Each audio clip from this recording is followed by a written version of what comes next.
everyone. So here are some of the themes that I have felt coming through as we move from the summer into the autumn, and then for the later part of the year as we go into winter and the beginning of the new year. So it's felt like there's quite strong energy at the moment to be called to break old habits and thought patterns. I've done a few videos on this before about the importance of understanding how our thought patterns and the way that we think to ourselves and about others as well change the frequency of our reality. So if we're in very negative thought patterns, be it about ourselves or about others or both, then we're going to bring more of that frequency to us. And of course, so once we learn to step into more positive thought patterns, then we are able to create a higher vibrational frequency reality. So we move onto a timeline or move into a dimensional reality where we're experiencing higher vibrations, therefore the experience seems more positive to us. A lot of us have preconditioned ideas and thought patterns. Some of them will become behaviors and then move into being the personality. And if you can learn where to let go and to recognize and let go of those thought patterns that don't serve you, then you can really start to allow that density to drop so that you can move into a higher vibrational state. And this will help to prepare you to move into the new year and create a more abundant and joyful reality for yourself. So have a little think about where you have conditioning from childhood, maybe from your family or from friendship groups that you might be in as well, or from relationships. Are there patterns that you seem to keep repeating? They are breakable. You can move out of those habits and out of those patterns without too much difficulty once you start to learn to adjust how you talk to yourself about anything first. So once you are able to tune into the way that you engage with yourself and the self-talk and the self-programming, it becomes easier to recognize when something is a kind of a behavioral pattern rather than just a random thought. Also, as we go into autumn, it's worth having a little look at where you might be wasting your energy, whether that's on other people or whether it's in circumstances that no longer are a frequency match for you. If you're not in resonance with something and you resist changing that, then you're going to start draining your own energy and stopping yourself from lifting your vibration. So if you can work out where you're wasting your energy, whether it's also projects that you might have or ideas that you might have, where you initially come up with the idea or maybe somebody else suggests it to you and you think it sounds good, but there is that feeling of, I don't know if I can do this, if I can complete this, if it's something that I want to actually be investing my time into, but it sounds like a good idea, so I probably should. So have a little think about that. There's a difference between the egoic driven self-doubt that you can't do it and understanding that actually it's just something that you don't feel called to do. So trying to differentiate between that as well can be something that's very much driven from the gut and from the instinct. You hear the idea, you feel, yes, I should go for that, or are you thinking, oh, I should go for that, but it sounds like it might be an effort that I don't want to make. Feel how it feels to you in the moment. Even if you have to kind of retrace that moment in your mind, how did it feel to you when that idea came up? Did you think, oh yeah, I'd really like to do that? Or did you think, oh yeah, that's probably a good idea, I should try it? That says a lot about whether it's something that you're an energy match with, and therefore whether you're going to waste your energy by pursuing that project or that idea. So when you think of doing something, when you have a new idea comes to you, do you feel passionate about it? Sorry, do you feel drawn to do it? Really understanding that our instant kind of reaction and how we feel about something shows whether we are a vibrational match for that thing and whether it's likely to be an outcome that we can pull off and experience in an abundant state.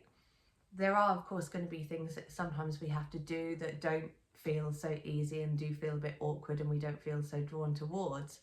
But maybe that's just a small thing that we have to kind of encompass within our day-to-day lives. That's different to embarking on a project or taking on a new process or relationship, anything like that, where we really have a choice as to whether we engage with that or not. Also, throughout the autumn, I feel that it's quite a strong time to allow yourself time to daydream. And when I say daydream, I don't mean just allowing any kind of random thoughts to start to take form, rather than to daydream in a kind of way where you're focusing your visions and your thought processes on what you'd like to create. So being very aware whilst you're daydreaming as to whether you are creating a vibration. So are you creating thoughts and feelings through this daydream that make you feel good, or are you daydreaming on something that might be a negative outcome?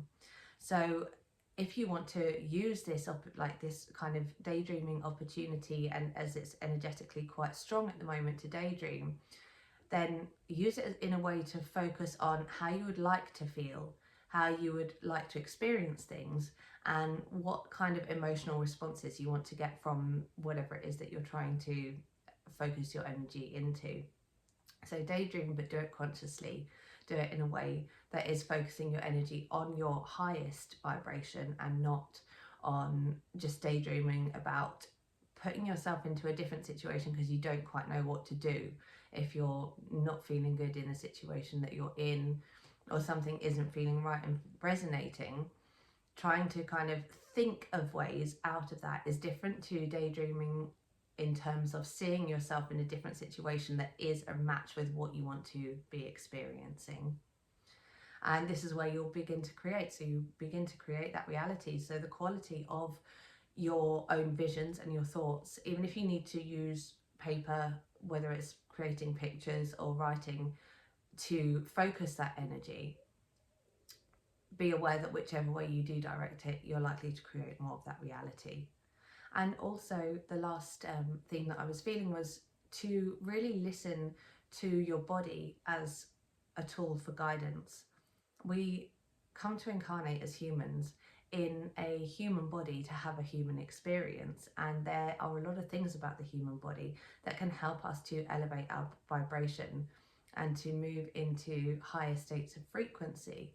And many of us will use the body in the wrong way, or misuse it rather, or kind of get convinced into doing certain things that really don't kind of help us in a physical sense, whether it's to do with food or drinking or drugs or sex. There's all like different spectrums of this. Is it something that you, when you feel pulled into doing a new experience, is it something that you want to do? Do you feel that it's physically right for you as well as emotionally and energetically right for you? And understanding that the body is a really powerful conduit for energy. So we can awaken parts of our own body in a way that will then awaken our energy centers and help to bring energy through our spine and release it through the crown, in order to connect us to higher frequencies.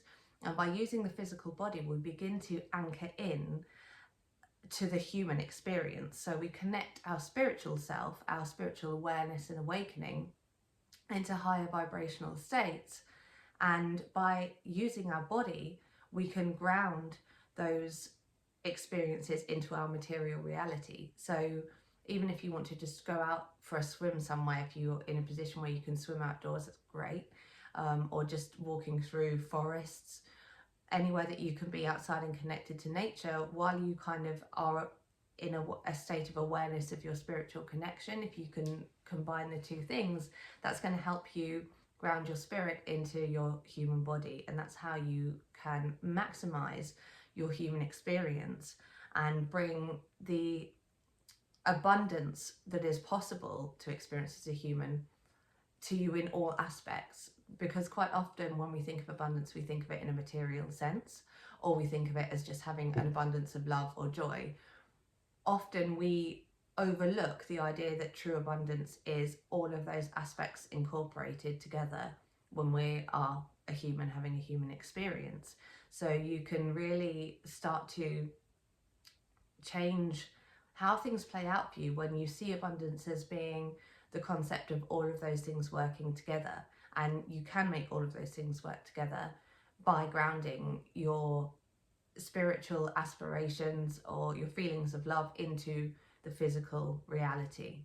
So working with the body and its energy is a good way of doing that. So have a look. There are various resources on ways that you can kind of awaken the body's energy centers.